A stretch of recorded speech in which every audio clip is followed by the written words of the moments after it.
Okay global warming နဲ့ကျိုးဆိုရတယ်ခင်ဗျာအခုကျွန်တော်ပြောပြပေးမယ့်အကြောင်းအရာကတော့2023ခုနှစ်အတွင်းလူသုံးအများဆုံး application အကြောင်းတွေပဲဖြစ်ပါတယ်။ကိုယ်ရှင်းလေးမဆွဲပဲစိုက်အောင်ခင်ဗျာ။နံပါတ်1အနေနဲ့ကတော့လူချင်းမျိုးသိနေမိတာတိုင်း Facebook ဖြစ်ပါတယ်။သူကတော့တကဘာလုံးမှာသုံးတဲ့လူကတော့2.93 million active monthly user ရှိပါတယ်။သူကတော်တော်အများတဲ့ပမာဏပါဒီကောင်နံပါတ်2ကနေလေကြတော့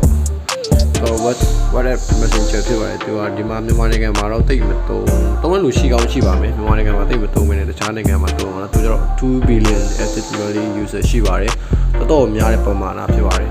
3အနေနဲ့ကြတော့ Instagram မြန်မာနိုင်ငံမှာတော့ Instagram သုံးတယ်ဒါပေမဲ့ Facebook လောက်တော့ social media လောက်မကြောက်ဘူးเนาะ Facebook လောက်ကျတော့လူသုံးမများဘူးပေါ့เนาะဒီကောင်ကျတော့သူကတော့မြန်မာနိုင်ငံမှာသုံးလူအများစုကသူ့ကိုတက်ပုံရိုက်ဖို့သုံးရများပါတယ်။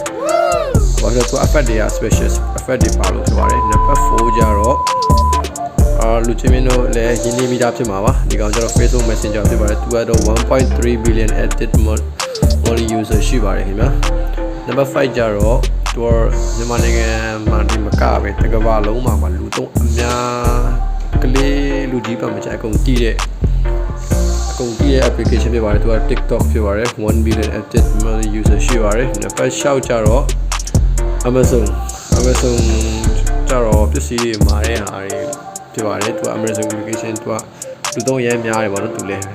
1 billion active monthly user ရှိပါတယ်နံပါတ်9ကျတော့ Telegram 950 million active monthly user ရှိပါတယ်ကျွန်တော်မြန်မာနိုင်ငံမှာဒီနောက်ပိုင်းသူရကျစသုံးလိုက်ပေါ့နော်သူလည်းပဲလူသုံးများတဲ့ထဲမှာပါပါတယ်ချစ်ကြတော့သူက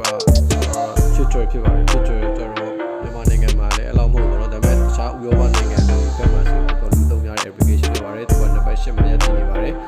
သူရဲ့ user တွေကတော့450 million active monthly user ရှိပါတယ်ခင်ဗျာ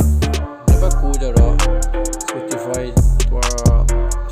application မှာမြန်မာနိုင်ငံမှာသုံးလူကတော့တော်တော်နည်းတယ်လို့ကျွန်တော်ရှင်းပြယူဆပါတယ်သူက user ကျတော့တကဘာလုံးက user ကျတော့440 million active monthly user ရှိပါတယ်ခင်ဗျာ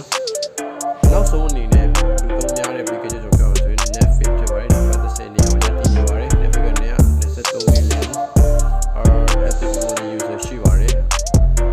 ဒါကျွန်တော်ပြောရတဲ့အကြောင်းအရာတွေကတော့2023ခုနှစ်တည်းကိုပဲ method နဲ့အရာကျွန်တော်ပြောပြချင်းဖြစ်ပါတယ်ဒါကတော့ဒါမယ်တွေပါလေအားပါတော့ကျွန်တော်ပြီးတဲ့လောက်ကျွန်တော်ခေါင်းပြီးတဲ့လောက်ကိုပဲ method အရာကျွန်တော်ပြောပြချင်းဖြစ်တဲ့အတွက်